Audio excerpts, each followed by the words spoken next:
জনগণের রায় মাথা পেতে নেওয়া উচিত বললেন অর্জুন সিং। ব্যারাকপুর সংসদীয় ক্ষেত্রের সমস্ত কেন্দ্রেই এগিয়ে বিজেপি প্রার্থীরা।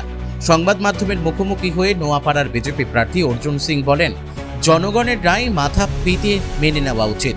অর্জুনের দাবি, শুভেন্দু অধিকারী এবং তিনি লড়াই করে তৃণমূলকে ক্ষমতায় এনেছিলেন, সেই তৃণমূলকে সরাতে তারা সফল হয়েছেন। ভালো দিকে আছে, পরিবর্তনের জন্য ট্রেন্ড আছে, কুশাসনের বিরুদ্ধে ট্রেন্ড আছে, আর সুশাসনের জন্য ট্রেন্ড আছে।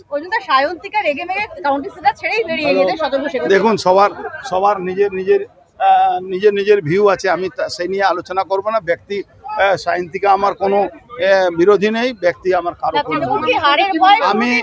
আমি শুধু বলবো আমার সব কর্মীদেরকে কোনো রকম প্রভোকেশন করা যাবে, কোনো রকম প্রভোকেশন করা যাবে না। জনগণ আমাদেরকে দায়িত্ব দেওয়ার দিকে এগোচ্ছে। আমার মনে হচ্ছে জনগণের রায়কে মাথা। সংবাদ মাধ্যমকে বলো সঠিক কথা দেখাতে থাকুন, সবাই খুশি থাকুন। স্যার, একটা কথা বলবো আমি আপনাকে সেভ করার জন্য আমি মিডিয়া ম্যানেজার, আপনি সময় ছিলেন এই পরিবর্তনের কি বলবেন? দুটো পরিবর্তন আপনি দেখেছেন। দেখুন, আমরা আগেও বলেছিলাম, আমি আর শুভেন্দু বাবু এই তৃণমূলকে এনেছিলাম, আমরা এই তৃণমূলকে সরাবার জন্য সব রকম লড়াই করছি, আজকে সাকসেসও হয়েছে।